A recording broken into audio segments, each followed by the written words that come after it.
Listen, I've heard a lot of stories in my time. Tales that would make your blood run cold and keep you up at night staring at the ceiling. But nothing, and I mean absolutely nothing, compares to what I'm about to tell you right now. This is the story of 7 men, 7 hardened gunslingers who thought they'd seen everything the Wild West had to offer, who believed there wasn't a single thing on God's green earth that could make them break a sweat or second-guess their next move. These weren't ordinary men, no sir. These were the kind of men whose names were whispered in saloons from Texas to Montana, the kind of men who could clear a room just by walking through the door, the kind of men who had stared death in the face so many times they'd become intimate acquaintances with the Reaper himself. But on one particular night in September of 1873, these 7 gunslingers encountered something that would shatter everything they thought they knew about the world. Something that would make them question their own sanity, something that defied every law of nature and reason they'd ever learned. What happened that night in the abandoned mining town of Shallow Creek has never been fully explained, and the few men who survived refused to speak about it for years. But now, after decades of silence and one deathbed confession that was recorded by a traveling preacher, we finally know the truth about what really happened when 7 gunslingers faced something that was most definitely not human. Before we dive into the heart of this tale, I need you to do something for me right now. And I'm being serious here, because if you're the kind of person who loves these dark Western mysteries, these stories that blend historical fact with the unexplainable, then you absolutely need to hit that subscribe button and turn on notifications, because we dive deep into these forgotten tales every single week. Stories that the history books conveniently left out, stories that were buried along with the men who lived them. And listen, as we go through this account, I want you to drop a comment telling me what you think really happened that night. Because trust me, by the end of this story, you're going to have theories, you're going to have questions, and I want to hear every single one of them. Now, smash that like button if you're ready to hear about one of the most disturbing incidents in Wild West history. A night that changed 7 men forever and left a mystery that still haunts the descendants of Shallow Creek to this very day. The story begins in early September of 1873, in the dusty cattle town of Red River Station, a place that existed for one reason and one reason only: to separate cowboys from their hard-earned money after months on the trail. This wasn't some peaceful little settlement with white picket fences and Sunday church services. No, this was a rough and tumble frontier town where violence was as common as whiskey, and where the law was whatever the man with the fastest draw said it was. The saloons never closed, the gambling tables never went cold, and the undertaker never lacked for business. It was in the largest of these saloons, a 2-story establishment called the Brass Dollar, that our 7 gunslingers first came together, though at that point they had no idea they'd soon be bound by an experience that would haunt them for the rest of their lives. The first of these men was called Blackjack Henry, a former Confederate sharpshooter who'd never quite adjusted to peacetime and had instead made his living hunting bounties across the frontier. His kill count was rumored to be somewhere north of 40 men, though nobody knew for sure because Henry wasn't the type to brag. He just did his job with cold efficiency and collected his money without a word. Sitting next to him at the bar was Crazy Pete Morrison. And don't let the nickname fool you. Pete wasn't crazy in the sense that he was reckless or unpredictable. He was crazy in the sense that he'd survived situations that should have killed him a dozen times over. He'd been shot, stabbed, nearly hanged twice, and had somehow walked away from it all with nothing more than a collection of scars and a reputation that preceded him into every town he entered. At a corner table, 3 men played poker with the intensity of a religious ritual. And these weren't just any card players trying to pass the time. The first was William the Deacon Marsh, a former preacher who'd traded his Bible for a Colt revolver after his family was murdered by raiders during the war. He still dressed in black like a man of the cloth, but the only gospel he preached now came from the barrel of his gun. Across from him sat the Jimenez brothers, Carlos and Roberto, 2 Mexican gunslingers who'd fled south of the border after a range war in New Mexico had left them wanted men in 3 territories. They were inseparable, moving and fighting as one unit, and it was said that if you faced one Jimenez brother, you better be prepared to face both because they never worked alone. The sixth man in our group was standing by the window, watching the street with the careful attention of someone who learned that survival meant always knowing who was coming and going. His name was Samuel Frost, though most people called him the Iceman because of his reputation for staying calm in situations that would make other men panic. He'd worked as a hired gun for railroad companies, cattle barons, and anyone else willing to pay his considerable fee, and he'd never once failed to complete a job he'd accepted. The seventh and final member of this unlikely group hadn't actually arrived yet, but he was about to make an entrance that would set the entire night in motion. The saloon doors burst open with such force that conversation stopped and hands moved instinctively toward holstered weapons, and standing in the doorway was a young man who couldn't have been more than 25 years old. His clothes were covered in dust, his face was flushed with exhaustion and fear, and his eyes were wild with something that looked an awful lot like terror. This was Johnny Reagan, the youngest and least experienced of the seven, but what he lacked in experience, he made up for with enthusiasm and a quick draw that had saved his skin more than once. Johnny stumbled to the bar, gasping for air, and when he finally managed to speak, his words came out in a rush that was almost incomprehensible. He'd been riding hard for 2 days straight, he said, coming from a mining operation up in the mountains where he'd been working as security. And something had happened at the mine, something terrible that had sent the workers fleeing in all directions and left the place completely abandoned. Now, normally, when a young gun like Johnny came running into a saloon with a wild story, most men would have dismissed it as the ravings of someone who'd spent too much time in the sun or had too much to drink. But there was something in Johnny's eyes, something genuine and deeply unsettling that made even the hardened men in that saloon pause and listen. He spoke of strange sounds coming from deep within the mind, sounds that weren't like anything made by man or beast. He spoke of tools and equipment being moved during the night by unseen hands, and he spoke of workers who'd ventured too deep into the new shafts and had come back changed somehow, speaking in whispers about things they'd seen in the darkness, things that watched them with eyes that reflected their lamplight like an animal's, but were positioned wrong, at heights and angles that didn't make sense if they belonged to any creature that walked on 4 legs. The mine owner, a man named Cyrus Blackwood, had fled back east after the incident started, but before he left, he'd posted a notice offering $500 to anyone willing to go back to the mine and retrieve his personal safe, which contained not just money, but important documents related to his mining claims, deeds that were worth far more than the cash inside. $500 was serious money in 1873, the kind of money that could set a man up for months or even help him start over somewhere new. And despite Johnny's warnings about what he'd experienced at the mine, the promise of that payday was too tempting for desperate men to ignore. Blackjack Henry was the first to speak up, his gravelly voice cutting through the murmur of conversation that had started up after Johnny's story. He said he'd go get that safe and he'd split the money with anyone willing to ride with him because even a man as dangerous as Blackjack Henry knew better than to ride into an unknown trouble alone. One by one, the other men in the saloon volunteered, each with their own reasons for taking the risk. Crazy Pete figured he'd survived worse, and another near-death experience would just add to his legend. The Deacon saw it as a chance to earn enough money to finally settle down and maybe find some kind of peace after years of violence. The Jimenez brothers needed the money to keep moving and staying ahead of the law. Samuel Frost calculated the risk versus reward and decided the odds were acceptable. And Johnny Reagan, well, Johnny felt responsible because he'd been the one to bring the news, and he couldn't in good conscience let other men ride into danger based on his word without being there himself to help them through it.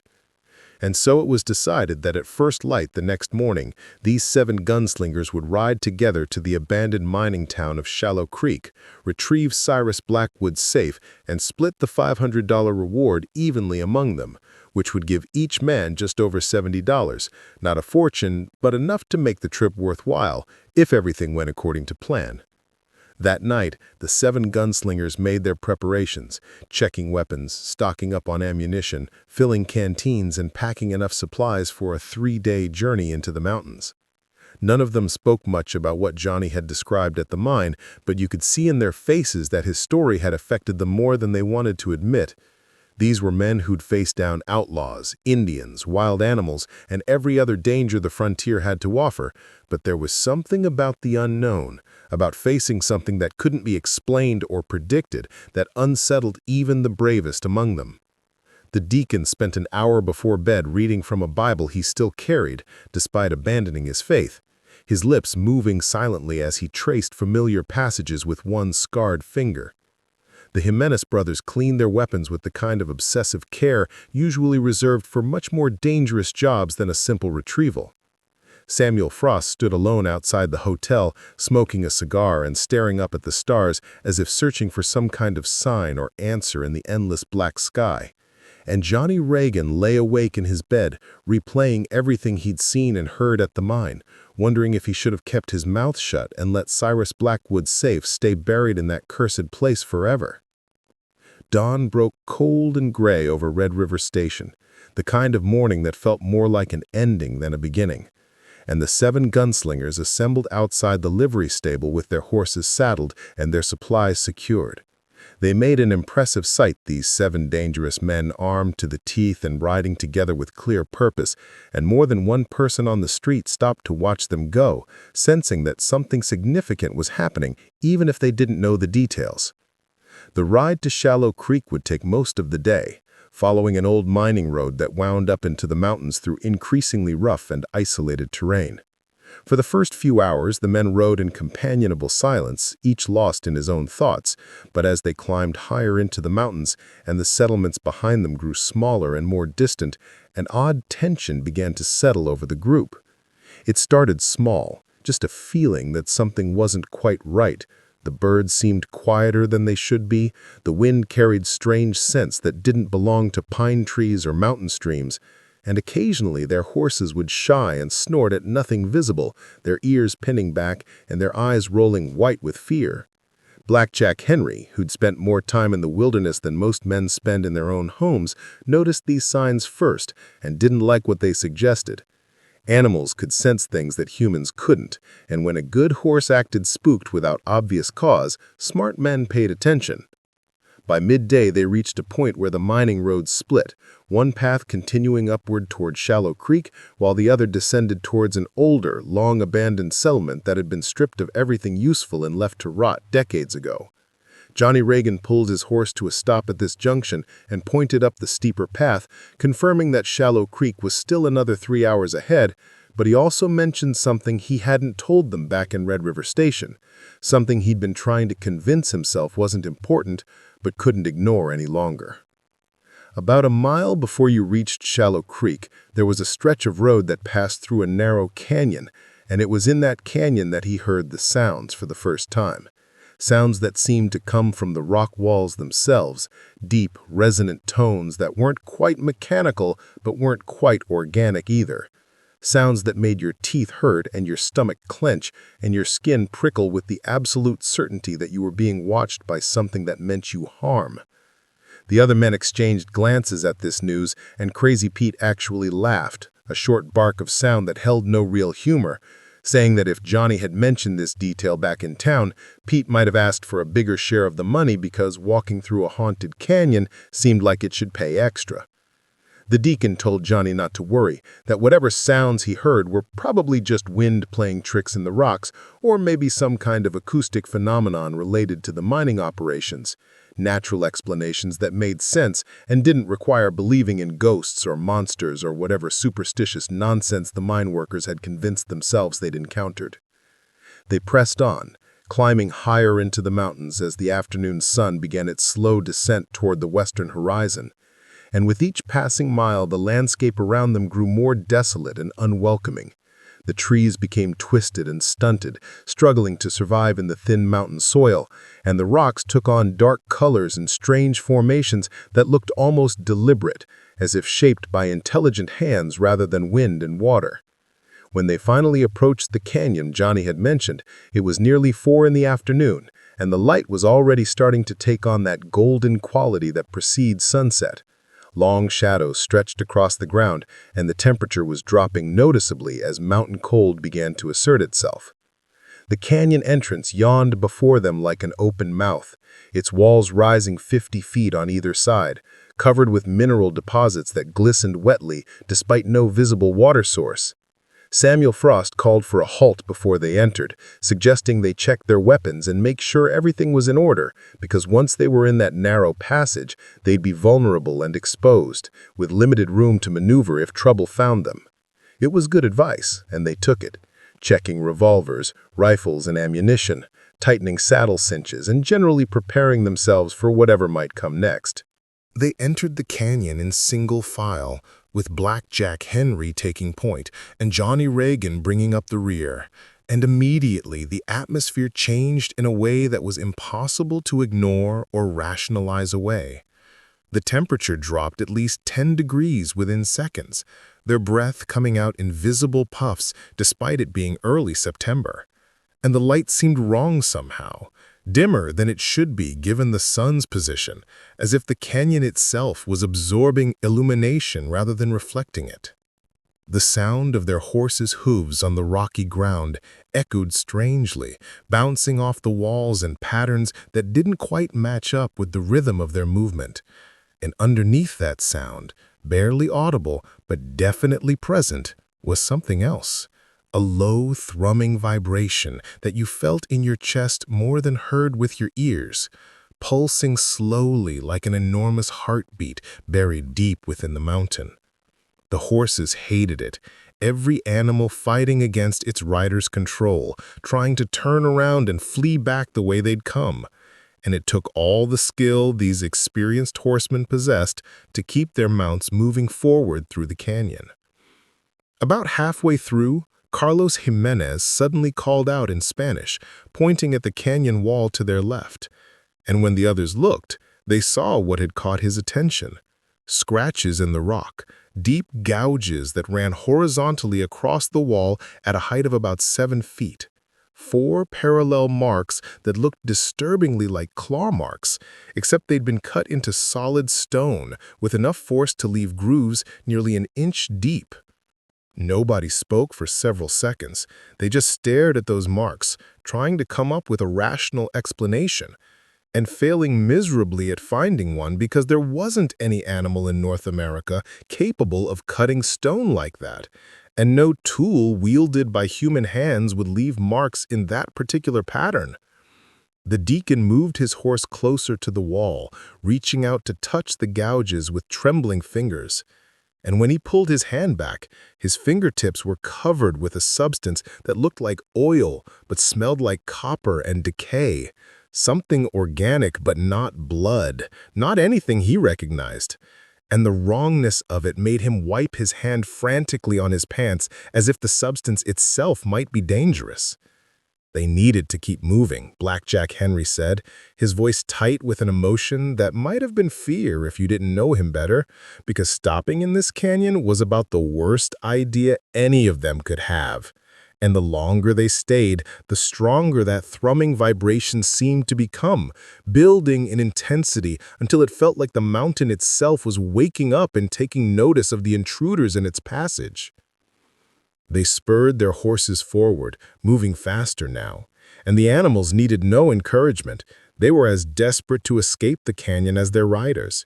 And when they finally burst out of the northern entrance into open air again, more than one man let out a breath he hadn't realized he'd been holding. Before them, spread across a small valley between 2 peaks, lay the town of Shallow Creek. And calling it abandoned didn't quite capture the scene that greeted their eyes, because abandoned implied that people had simply left, packing up their belongings and moving on to better prospects. But Shallow Creek looked like its inhabitants had fled in the middle of their daily activities, leaving everything behind in their desperate hurry to escape. Buildings stood with doors hanging open, windows broken, personal belongings scattered in the streets as if dropped mid-stride and never retrieved. The main street, which would have been bustling with activity just weeks ago, was completely empty. Not even a stray dog or cat moved among the buildings. And that absence of life was somehow more disturbing than any violence or destruction would have been. The mine entrance itself was visible on the far side of town, a dark opening in the mountainside surrounded by wooden structures and equipment. And even from a distance, they could see that someone had attempted to seal it. Heavy timbers had been dragged across the entrance and nailed into place, though several of these boards had been broken and cast aside, leaving gaps large enough for a man to squeeze through if he was determined or desperate enough. The sun was touching the western peaks now, perhaps an hour of good daylight remaining, and Samuel Frost pointed out the practical reality of their situation. They needed to find Cyrus Blackwood's safe, retrieve it, and get out of this valley before darkness fell, because he didn't know about the rest of them, but he had absolutely zero interest in spending the night in this godforsaken place. The others agreed readily, and they began discussing logistics. Where would a mine owner keep his safe? Probably in his office or possibly his residence, both of which would be substantial buildings somewhere near the center of town. Johnny Reagan directed them to a large two-story structure at the end of Main Street, identifying it as the company office where Blackwood had conducted his business, and that seemed like the logical place to start their search. They rode slowly down Main Street, their horses still nervous and skittish, and as they passed the various buildings, each man couldn't help but look through the open doors and windows, catching glimpses of the lives that had been abandoned here. A general store with goods still on the shelves, a saloon with glasses still on tables, a restaurant with plates still set as if waiting for customers who would never arrive. It was like riding through a ghost town, except that ghost towns usually showed signs of gradual decline, whereas Shallow Creek clearly had been evacuated in a matter of hours, perhaps less.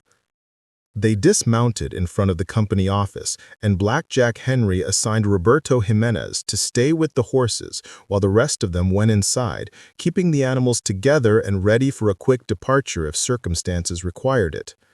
The door was unlocked, swinging open with a creak of neglected hinges, and the interior was dark despite the remaining daylight outside, shadows pooling in corners and doorways in ways that seemed too deep and too solid for natural darkness. They found oil lamps still full of fuel and got several lit, the warm light pushing back the shadows and revealing an office that looked like it had been ransacked, not by looters searching for valuables, but by someone searching frantically for specific documents. Papers were scattered everywhere, drawers hung open, and furniture had been overturned in what looked like a desperate hurry. The safe they were looking for turned out to be in Blackwood's private office on the second floor, a substantial iron box built into the wall and secured with a combination lock. And while they'd been told Blackwood had left in a hurry, he'd apparently taken the time to lock his safe before fleeing, which suggested that whatever had scared him wasn't quite scary enough to make him abandon his most valuable possessions without at least trying to secure them first.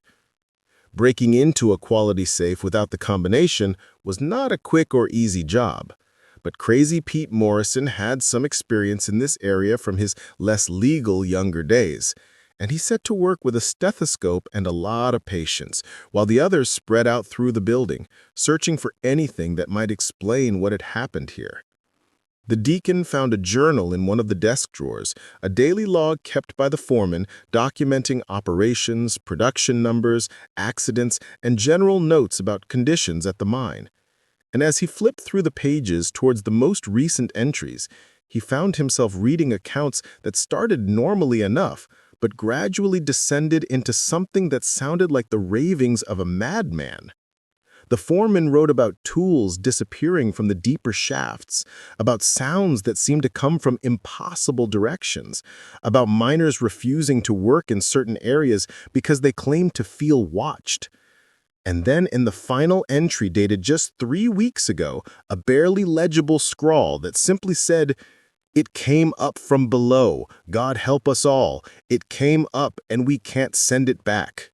Carlos Jimenez was searching the ground floor when he noticed something odd about the floorboards in one corner. They were stained dark with something that looked like it might be blood. A lot of blood. spread in a pattern that suggested something had been dragged across the floor from the front door to a back room, and when he followed that trail, he found the back room door had been barricaded from the outside, furniture piled against it as if someone was trying to keep something imprisoned inside rather than prevent something from getting in.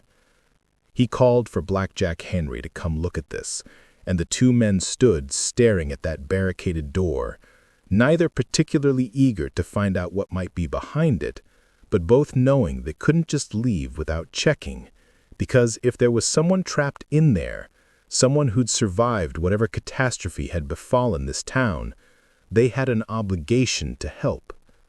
Henry drew his revolver, a big Colt that had ended more lives than he cared to count, and nodded for Carlos to start removing the furniture.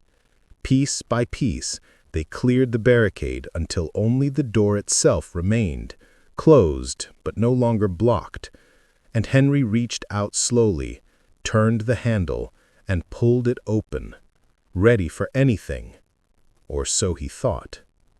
The room beyond was empty except for more bloodstains, these on the walls and ceiling in addition to the floor, splattered in patterns that spoke of violence and struggle. But there was no body, no person living or dead, just the blood and the overwhelming smell of copper and decay that hit them like a physical blow. What disturbed Henry more than the blood was the condition of the room itself, because the walls weren't just stained, they were marked, covered with scratches similar to what they'd seen in the canyon, but smaller, more frantic, as if whatever made them had been trapped and desperate to escape. The marks covered every surface, floor to ceiling, hundreds of parallel gouges that must have taken hours to create. And in the center of the floor was a symbol, scratched deep into the wooden boards, a design that looked vaguely Native American, but wasn't quite like any tribal marking Henry had ever seen. Circular with radiating lines and strange angular shapes that hurt to look at directly, as if the symbol itself was somehow wrong in a way that human eyes weren't meant to perceive. Upstairs, Crazy Pete finally cracked the safe, the tumbler clicking into place with a satisfying sound, and when he swung the heavy door open, he found exactly what they'd come for: stacks of currency, legal documents, and several bags of gold dust, more money than any of them had expected Blackwood to leave behind, which raised the question of what exactly had scared the mine owner badly enough to make him abandon a fortune like this. Pete called down to the others, and they gathered round the safe, momentarily forgetting their unease in the face of tangible wealth. They'd expected $500 from Blackwood for retrieving the safe, but the contents were worth at least 10 times that amount, possibly more, depending on how much gold was in those bags. And for a few minutes the 7 gunslingers allowed themselves to imagine what they'd do with their shares of this unexpected windfall.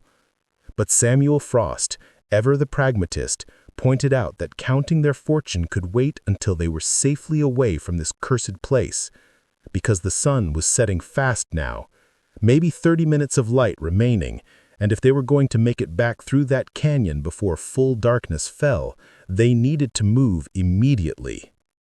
They loaded everything from the safe into saddlebags, distributed the weight evenly among their horses, and prepared to ride out.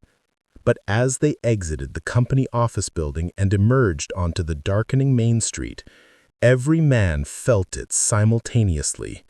They were being watched, not by human eyes, but by something other, something that regarded them with an intelligence that was alien and hostile and hungry. And the feeling was so strong, so overwhelming, that they all stopped moving at the same instant, hands going to weapons, eyes scanning the shadows that now filled every doorway and alley. Roberto Jimenez, who'd been waiting with the horses, was pointing at something, his arm extended and his hand shaking. And when they followed his gaze, they saw what had captured his attention: movement in the mine entrance, visible even from this distance, Something large was emerging from the darkness beyond those broken boards, pushing through the barriers that had been erected to seal the shaft. And as it came into the fading light, they got their first clear look at what had driven an entire mining town to abandon everything and flee for their lives. Now, before I describe what they saw, I want you to hit that like button right now if you're enjoying this story, because we're about to get into the really disturbing part, and I need to know you're ready for this, that you're prepared to hear about something that 7 hardened gunslingers swore was real. Something they described in consistent detail despite being separated and interviewed independently by different people over the following years. So smash that like button and drop a comment telling me if you believe what they saw was real, or if you think fear and darkness played tricks on their minds.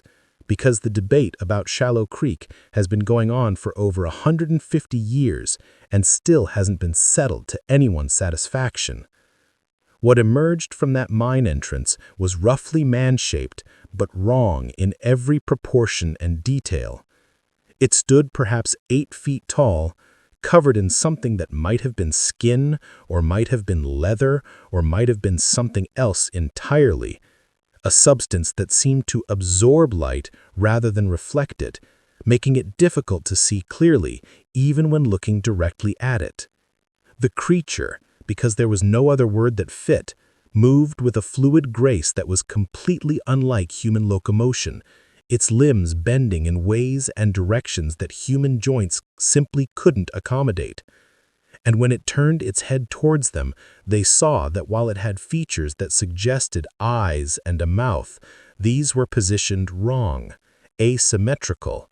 And when it opened what might have been its mouth, the sound that emerged was the same deep, thrumming vibration they'd heard in the canyon, except now it was louder, more focused, directed at them with clear intent. The horses went insane, rearing and screaming with pure animal terror, and it took everything the men had to maintain control and prevent their mounts from bolting in 7 different directions, leaving them stranded and on foot in a place where being on foot suddenly seemed like the absolute worst possible situation. Blackjack Henry, to his credit, recovered faster than the others, raising his rifle and firing a shot at the creature, the sound of the gunshot echoing off the buildings and momentarily drowning out that awful thrumming, and they all saw the bullet strike the thing center mass, saw it impact and penetrate, but the creature barely reacted, just paused for a moment as if considering this attack, before continuing its advance towards them. And now they could see there was something behind it, more movement in the mine entrance, suggesting this thing wasn't alone, that there were others like it, possibly many others, emerging from whatever depths the mining operations had accidentally breached.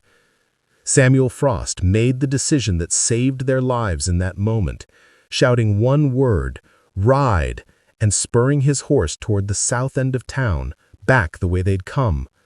And the others followed without argument, because sometimes survival means abandoning pride and plans and just running from something you don't understand and can't fight. They thundered down the main street with those things following, not running exactly, but moving with that same fluid grace that somehow kept pace with galloping horses. And the thrumming sound was all around them now, coming from multiple directions, resonating in their chests and making their hearts race and their hands shake on the reins. Johnny Reagan was bringing up the rear, and he made the mistake of looking back, seeing at least 5 of those creatures pursuing them. And in that moment, one of them moved faster than anything that size should be able to move, covering 30 feet in what seemed like a single bound, landing on the back of Johnny's horse and wrapping elongated limbs around both animal and rider. The horse went down screaming, Johnny thrown clear by momentum, rolling across the ground and coming up with both revolvers drawn, firing wildly at the thing that had attacked him while his horse thrashed and died with a speed that suggested more than just broken bones, as if the creature's touch itself was somehow lethal. The Jimenez brothers wheeled their horses around without discussion, operating with the synchronized precision that came from years of fighting side by side. Both men firing at the creature, attacking Johnny, while Crazy Pete rode in close enough to grab the young gunslinger's arm and haul him up behind his saddle. It wasn't a clean rescue. Johnny's leg scraped against the ground and one of his revolvers went flying, but he was alive and mobile, and that's what mattered as they turned south again and raced toward the canyon entrance. The things were still following, never quite catching up but never falling behind either, maintaining a constant distance that suggested they were herding rather than chasing, driving the gunslingers towards something rather than simply pursuing them. And that realization made Blackjack Henry's blood run cold, because if these creatures were intelligent enough to herd prey, they were intelligent enough to set traps, and the narrow canyon ahead would be a perfect place for an ambush.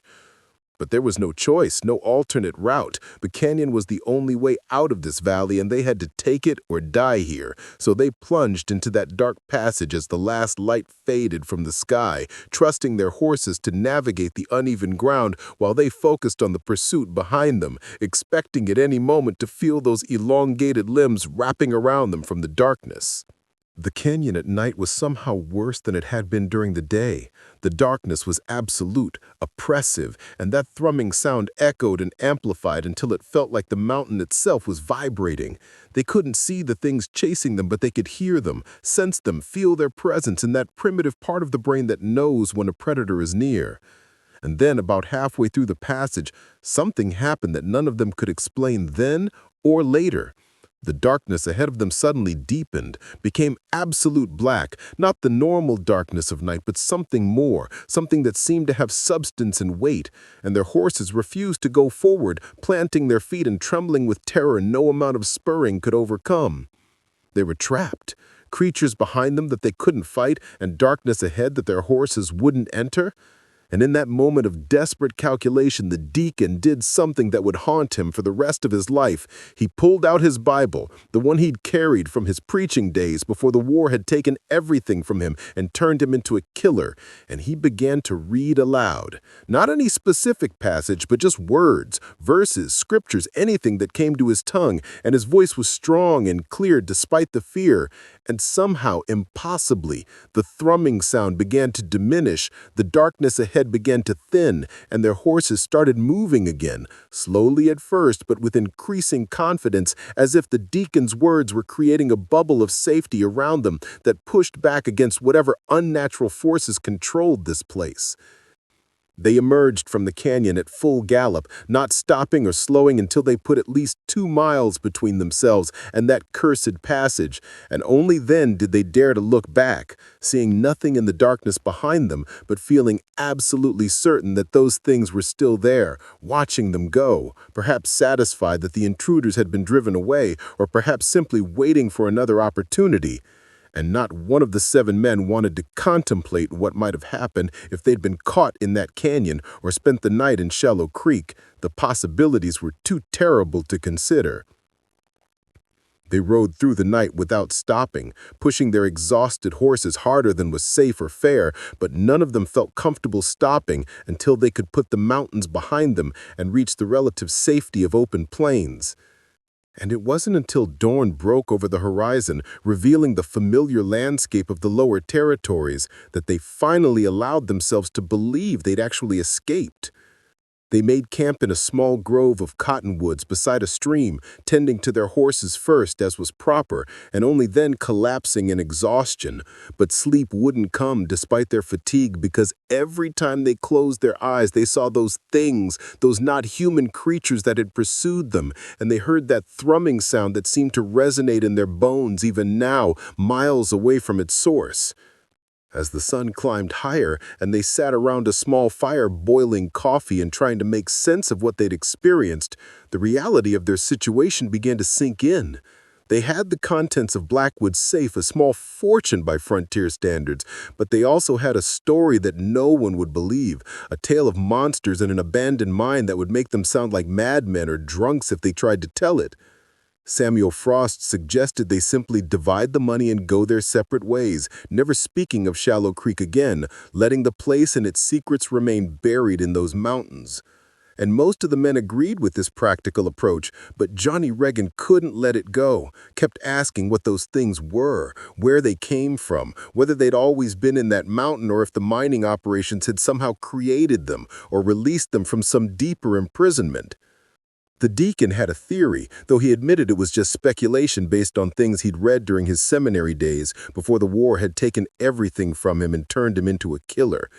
He spoke of old legends, stories that predated white settlement by thousands of years, Native American tales of things that lived deep underground, beings that existed before humans and would exist after, creatures that were not evil actually, but were so fundamentally different from human life that any interaction between the two species inevitably resulted in death and madness for the humans involved.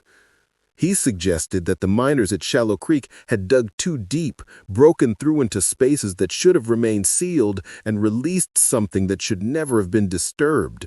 And while this explanation was as unverifiable as any other, it at least provided a framework for understanding what they'd experienced, a context that made the horror slightly more bearable because it suggested there were rules, limits, boundaries to what those things could do and where they could go. Carlos Jimenez raised a practical concern that had been bothering him since their escape. If those creatures were contained in that valley, trapped by the mountains and the canyon, then perhaps the danger was localized, limited to Shallow Creek itself. But if they could leave, if they could travel beyond that confined space, then every town and settlement within 100 miles might be at risk. And shouldn't someone be warned? Shouldn't the territorial government or the army be notified about what was lurking in those mountains?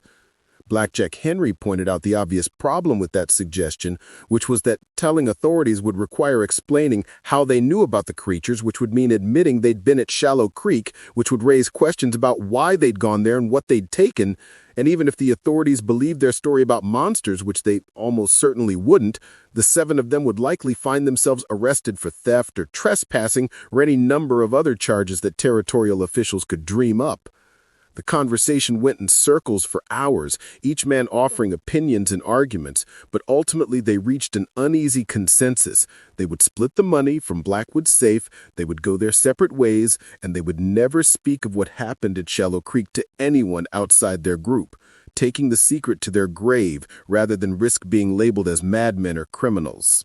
They divided the contents of the safe as fairly as possible, each man receiving just over $2,000 in cash and gold, a life-changing amount of money that should have brought joy and celebration, but instead felt tainted somehow, as if they were profiting from something deeply wrong, accepting blood money for surviving an encounter that others hadn't. Johnny Regan asked what they should tell Cyrus Blackwood if he came looking for his property, and Samuel Frost suggested they tell him nothing, that Blackwood had abandoned his holdings and whatever he'd left behind was forfeit, and if the mine owner wanted to press the issue, well, he was welcome to return to Shallow Creek himself and retrieve his belongings personally, a suggestion that drew grim laughter from the group because they all knew Blackwood would never set foot within 50 miles of that cursed valley again. They parted ways that afternoon, each man heading in a different direction, and there was no discussion of staying in touch or meeting again in the future, because they all understood instinctively that maintaining contact would mean maintaining the memory of Shallow Creek, and each of them wanted nothing more than to forget what they'd seen and experienced in those mountains, to bury the horror deep and never let it surface again. But forgetting proved impossible, because you don't witness something like that and return to normal life unchanged. And in the months and years that followed, each of the 7 gunslingers found himself haunted by memories of that night, by dreams of creatures that moved wrong and made sounds that shouldn't exist, by the absolute certainty that somewhere in those mountains, something inhuman was waiting, watching, perhaps even hunting. Blackjack Henry lasted 6 months before he started drinking heavily, trying to drown the memories in whiskey, and within a year he'd gone from the most feared bounty hunter in 3 territories to a broken drunk who couldn't hold a gun steady. He died in a Denver flophouse in 1876, alone and ravaged by alcohol. But the night clerk who found his body reported that Henry's face was frozen in an expression of absolute terror, as if he'd seen something horrible in his final moments, something that came for him in the darkness when he was too weak to run anymore. Crazy Pete Morrison tried to outrun his demons by taking increasingly dangerous jobs, seeking out the kind of violence and action that would keep his mind occupied and prevent him from dwelling on Shallow Creek. But the nickname that had once referred to his incredible luck began to take on a different meaning as he became genuinely unstable, talking to himself, seeing things that weren't there, and experiencing episodes where he'd freeze in the middle of a conversation, staring at nothing with an expression of such profound fear that even hardened outlaws would back away nervously. He lasted until 1878 before finally eating his own gun in a Kansas City hotel room, leaving behind a note that simply said, "They found me. They were always going to find me. You can't escape what we saw." The Jimenez brothers stayed together as always, moving from job to job and town to town, never staying anywhere long enough to put down roots, driven by a restlessness that seemed to stem from fear rather than wanderlust. And those who hired them noticed that both men had developed a strange habit of never sleeping indoors if they could avoid it, always choosing to camp under the stars, where they could see anything approaching from any direction. They made it to 1880 before their luck ran out during a range war in Arizona, but the rancher who hired them reported something odd. The night before they died, both brothers had become increasingly agitated, claiming they heard sounds that no one else could hear, a deep thrumming vibration that they said was getting closer, and they'd begged to be released from their contract, offering to return their advance payment if they could just leave immediately. But the rancher had refused, thinking they were simply trying to back out of a dangerous job. And the next morning, both Jimenez brothers were found dead in the bunkhouse, no wounds or injuries visible on their bodies, but their faces locked in expressions of such absolute terror that several of the ranch hands quit on the spot, refusing to stay on property where something could kill two experienced gunslingers without leaving a mark. Samuel Frost, true to his nickname, tried to face the trauma with cold logic and pragmatic acceptance. He invested his share of the Shallow Creek money wisely, retired from the gunfighting business, and attempted to build a normal life in San Francisco, far from the frontier and the mountains that haunted his dreams. For a while it seemed to work. He married, started a small business, and projected an image of successful respectability. But his wife later reported that he never slept more than a few hours at a time, would wake screaming from nightmares he refused to describe, and kept every lamp in their home burning all night because he couldn't stand to be in darkness, claiming that darkness wasn't empty like people thought, that things lived in it, things that watched and waited and remembered. In 1882, he walked into San Francisco Bay at midnight and just kept walking, letting the water close over his head, and when they found his body the next day, clutched in his hand was a note addressed to his wife that read, "I'm sorry, but this is the only way to make sure they can't reach me anymore. Water stops them. I don't know how I know that, but I do, and it's the only peace I'll ever find." Johnny Regan, the youngest of the group, tried desperately to make sense of what they had experienced, spending his share of the money on books about geology, mineralogy, Native American legends, and anything else he thought might provide answers or context for what he'd seen in Shallow Creek. He became obsessed with the idea that those creatures weren't unique, that similar entities existed in other locations around the world, that human history was full of encounters with these beings that had been dismissed as myth or superstition when they were actually genuine reports of something real and terrifying. He traveled extensively, following rumors and stories, investigating old mines and deep caves, searching for evidence that would prove he wasn't insane, that what he had experienced was real and not just the product of fear and darkness playing tricks on 7 frightened men. In 1883, he was found dead at the bottom of an abandoned mine shaft in Nevada, And while the official ruling was accidental death, his journals told a different story. In the final entry, written just hours before he died, Johnny described hearing the thrumming sound again, the same vibration they'd heard at Shallow Creek. And he wrote that he was going to descend into the shaft to prove that the creatures were real, to document them, to finally have evidence that would vindicate him and the others. But something in that final entry suggested he knew he wasn't coming back, that this was suicide by another name, a way to confront his demons on his own terms, rather than spending the rest of his life running from memories and nightmares. That left only the Deacon, William Marsh, the former preacher who'd read scripture in that dark canyon and somehow pushed back the darkness that wanted to consume them. Of all 7 men, he seemed to handle the aftermath best, or at least most functionally. He didn't drink himself to death or go mad or commit suicide. Instead, he did something that surprised everyone who knew him. He returned to the church, not as a preacher this time, but as a simple congregant, attending services regularly, volunteering for charity work, and generally living the kind of quiet, faithful life he'd abandoned years ago when violence had taken his family. But those who knew him well noticed changes.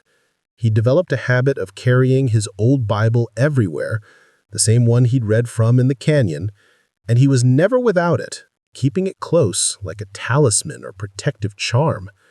And he'd become intensely interested in specific biblical passages, particularly those dealing with ancient evil, with things that dwelt in darkness, with the boundaries between the natural and supernatural worlds. In 1890, 17 years after the events at Shallow Creek, the Deacon did something remarkable. He contacted a traveling preacher known for recording oral histories and frontier stories, and he told that preacher everything. The complete account of what 7 gunslingers had experienced in those mountains, holding nothing back, describing the creatures in detail, explaining how they moved and sounded, recounting the deaths of his 6 companions, and offering his theory about what those things were and why reading scriptures seemed to provide protection against them. The preacher recorded everything in a journal that still exists today, kept in a private collection in Oklahoma, and that account is the primary source for everything we know about the Shallow Creek incident, because the Deacon made the preacher promise to keep the story secret until after his death, not wanting to endure the mockery and disbelief that would inevitably follow if the tale became public while he was still alive. The Deacon's theory, as recorded by that traveling preacher, was both simple and terrifying in its implications. He believed that deep underground, in the oldest rock formations, in spaces that had never known sunlight or human presence, there existed a form of life that predated humanity by millions of years, entities that had evolved in complete isolation from the surface world and had adapted to conditions that would be instantly lethal to any known form of life. He theorized that these beings, these creatures, were not evil in any moral sense, but were simply so fundamentally alien to human existence that contact between the 2 species was inherently destructive, like mixing water and sodium, 2 substances that individually were harmless but together produced violent reaction. The mining operations at Shallow Creek had penetrated deep enough to breach whatever natural barriers separated the surface world from these ancient depths, and the creatures that emerged were simply responding to the intrusion in the only way their nature allowed, eliminating the threat by driving off or destroying the intruders. As for why reading scripture had provided protection in the canyon, the Deacon had a theory about that too, though he admitted it was pure speculation and might sound like the ravings of a religious fanatic to skeptical ears. He suggested that the creatures, whatever they were, might be sensitive to certain sound frequencies or patterns, that human speech, particularly when delivered with the kind of strong rhythmic cadence used in scripture reading or prayer, might produce vibrations that were uncomfortable or even painful to beings adapted to the deep silence of underground spaces. It wasn't divine intervention, he argued, but simple acoustics, the same way certain frequencies could shatter glass or make dogs uncomfortable.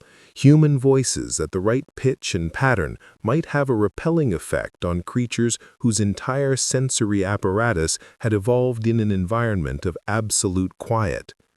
The Deacon lived until 1903, dying peacefully in his sleep at age 67. And true to his wishes, the traveling preacher didn't share the Shallow Creek account publicly until after his death. And even then it was dismissed by most as frontier legend, an entertaining story but nothing more, because by 1903 the frontier was closing. The Old West was becoming the Old West, and rational modern thinking had no room for tales of monsters in abandoned mines. Such stories belonged to a more superstitious age and were best forgotten as civilization marched forward. But there were a few people who took the Deacon's account seriously. Researchers and investigators who were intrigued by the details, by the specificity of his descriptions, by the way all 7 men, when interviewed separately over the years, had told essentially the same story with only minor variations, the kind of consistency that suggested genuine shared experience rather than fabricated legend. One of these researchers actually made the journey to Shallow Creek in 1907, armed with cameras, recording equipment, and a healthy skepticism about the entire affair. He documented what he found in a report that was published in a small academic journal and then largely forgotten.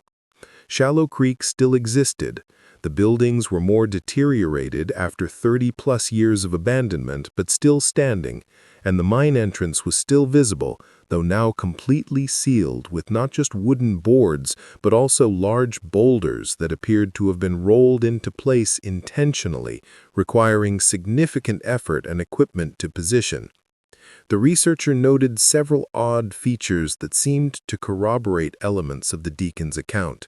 Unusual scratches on various surfaces that appeared to have been cut into stone and wood with considerable force. The complete absence of any wildlife in the valley, despite evidence of animal activity in the surrounding mountains, and a persistent low-frequency sound that his equipment detected, but that was below the threshold of human hearing, a vibration that seemed to emanate from the sealed mine entrance itself. The researcher spent 2 nights in Shallow Creek, sleeping in one of the more intact buildings, and while he experienced nothing dramatic or overtly threatening, his journal entries reveal increasing unease as his stay progressed. He described feeling watched, experiencing difficulty sleeping despite exhaustion, and having disturbing dreams that he characterized as unusually vivid and coherent, dreams of being underground in vast spaces filled with movement and sound, dreams of being pursued by something that never quite came into clear focus but generated overwhelming fear nonetheless. On the 3rd day, he packed his equipment and left, and his final journal entry about Shallow Creek is telling. I cannot say definitively that the Deacon's account is true, cannot confirm the existence of the creatures he described, but I can say that this place feels wrong in the way I cannot adequately articulate, and I have no desire to return or encourage others to visit. Some places should remain abandoned and forgotten, and Shallow Creek is certainly one of them. In the years since, there have been occasional reports from hikers or hunters who've wandered into Shallow Creek Valley, usually by accident, and while none of them report encounters with anything definitively supernatural, the pattern of their experiences is remarkably consistent. Feelings of being watched, difficulty sleeping, disturbing dreams, electronic equipment malfunctioning, and overwhelming compulsion to leave as quickly as possible. The few who've attempted to spend more than 1 night in the valley report that the experience becomes increasingly uncomfortable with each passing hour, as if their presence is somehow unwelcome, as if the valley itself is trying to drive them away. Modern scientific expeditions have shown limited interest in the site, primarily because there's no clear research question to investigate and no funding available for what would essentially be a wild goose chase based on 150-year-old stories of dubious reliability. The mine entrance remains sealed, and local authorities in the nearest town, which is about 30 miles away, have placed warnings in the area discouraging people from attempting to access Shallow Creek, though these warnings cite safety concerns related to unstable structures and potential hazards, rather than anything supernatural, because suggesting that a valley might be home to subterranean monsters is not exactly the kind of thing that appears on official government warnings.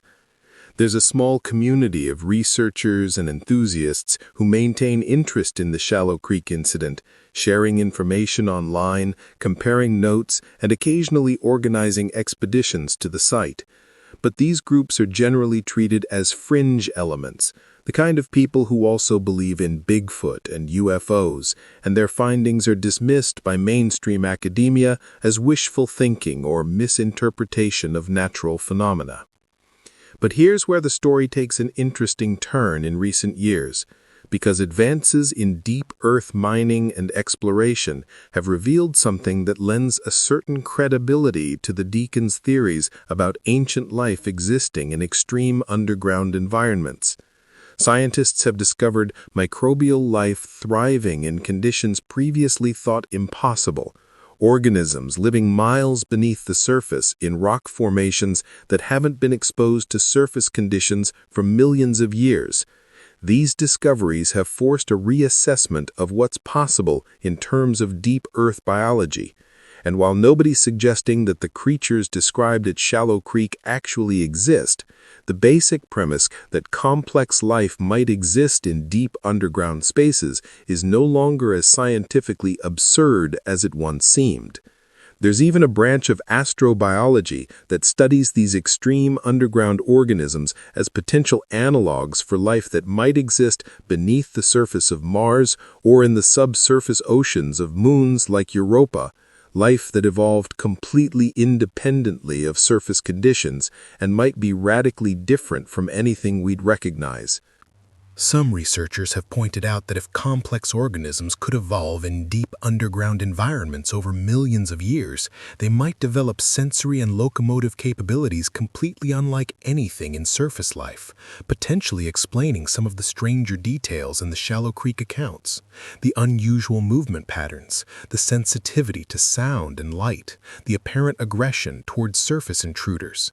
These could all be evolutionary adaptations to an environment of absolute darkness, extreme pressure, and complete isolation from the surface biosphere.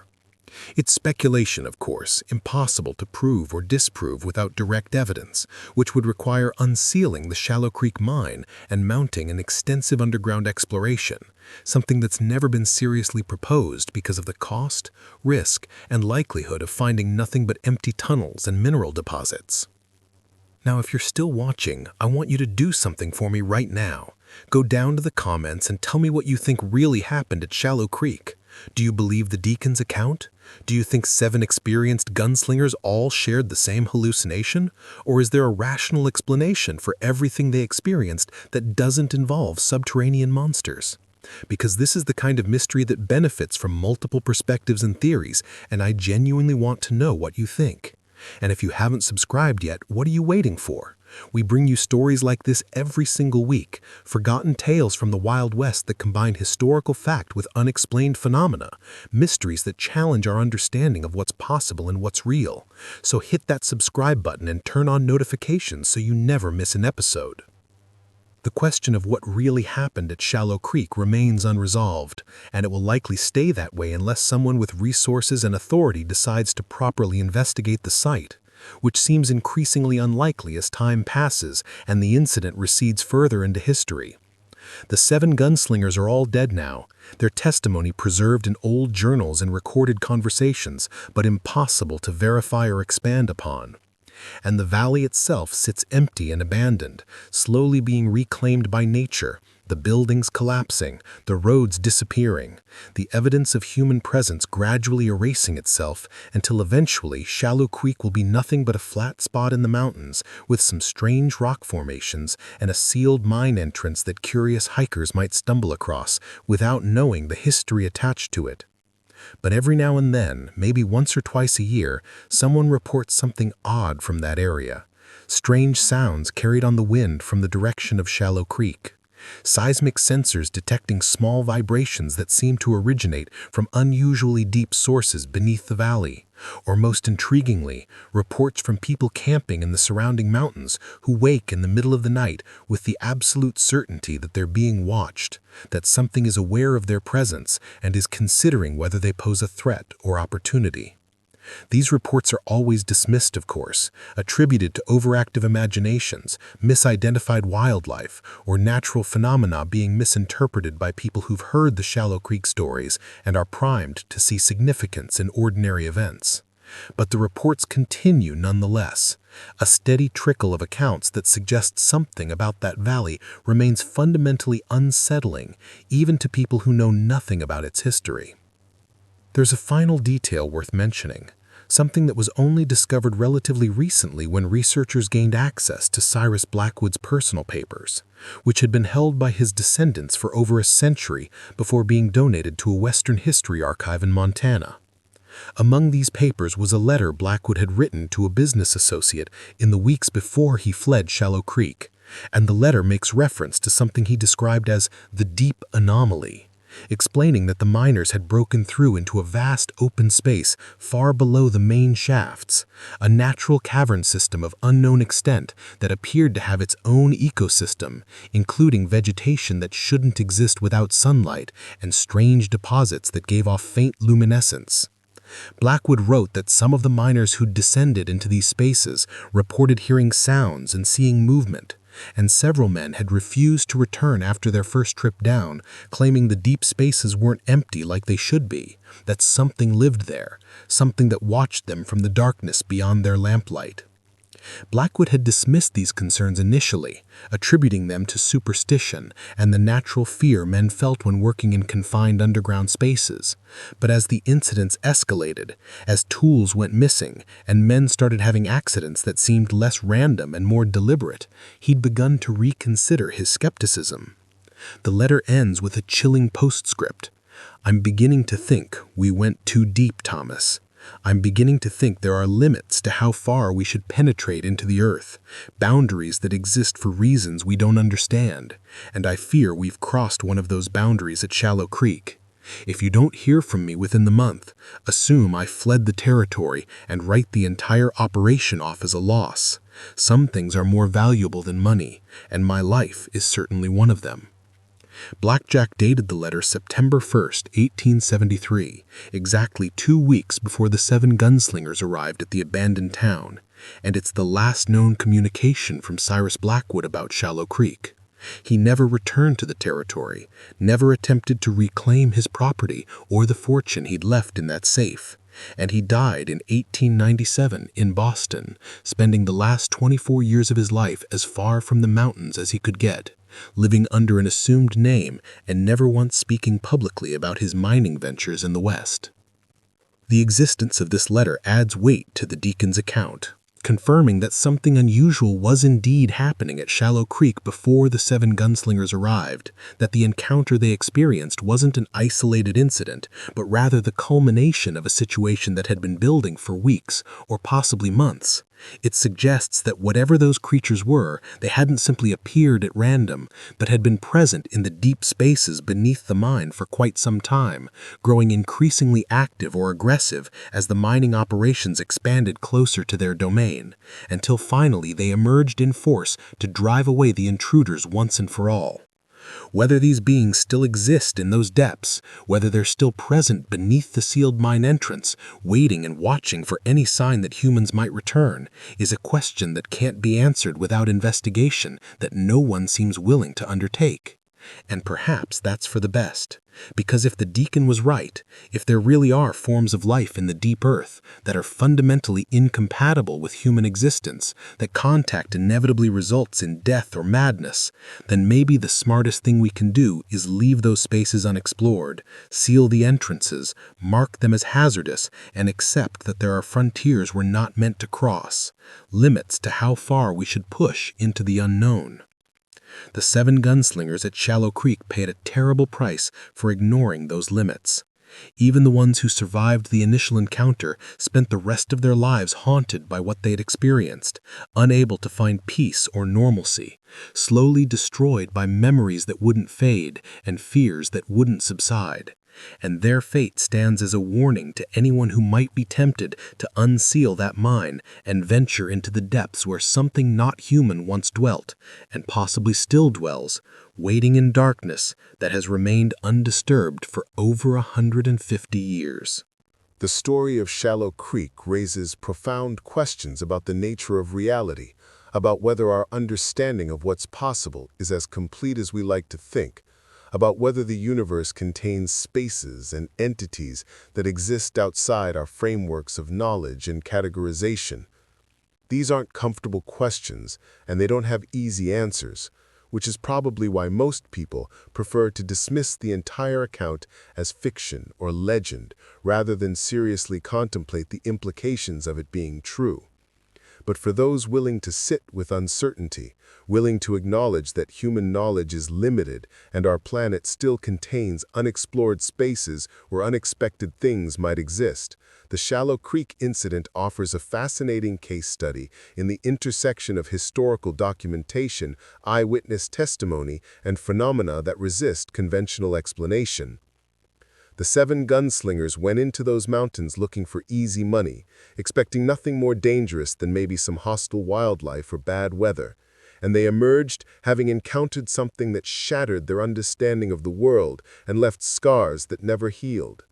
Their story has been told and retold over the decades, growing in some tellings, shrinking in others, being embellished by some narrators and skeptically deconstructed by others.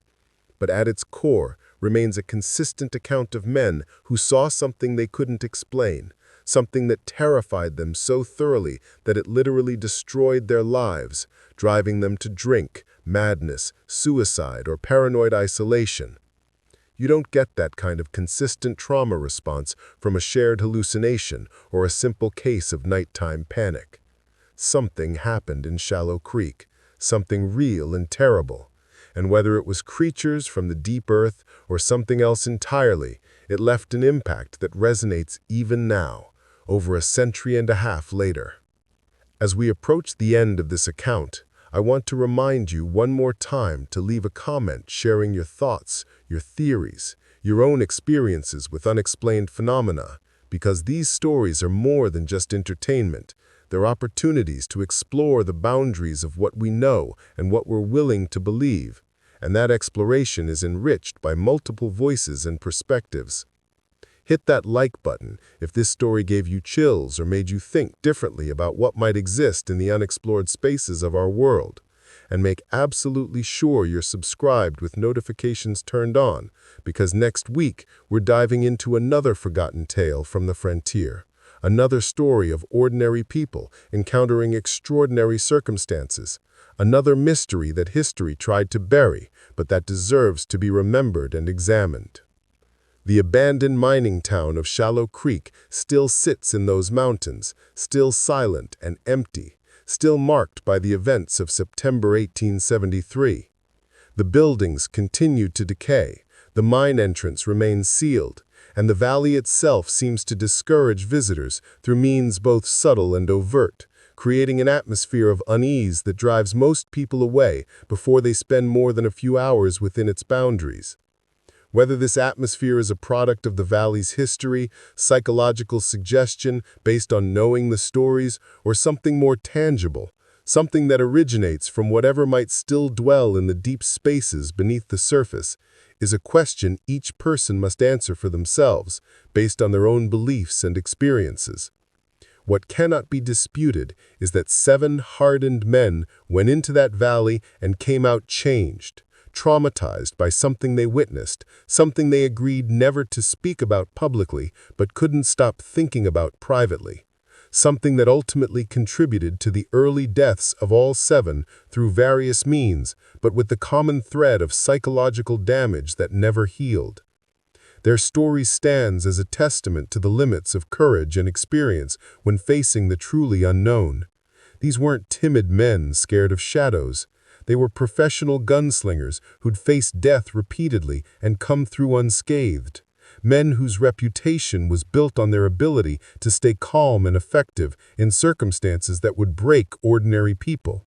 Yet something at Shallow Creek was so far outside their experience, so fundamentally wrong in ways they couldn't articulate or process, that it overwhelmed all their training and toughness and left them psychologically shattered.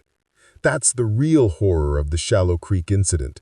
Not just that 7 men saw something unexplainable, but that seeing it destroyed them more effectively than any bullet or blade ever could, demonstrating that there are fates worse than death, experiences so traumatic that survival almost seems like the worst option compared to the mercy of not having lived through it at all.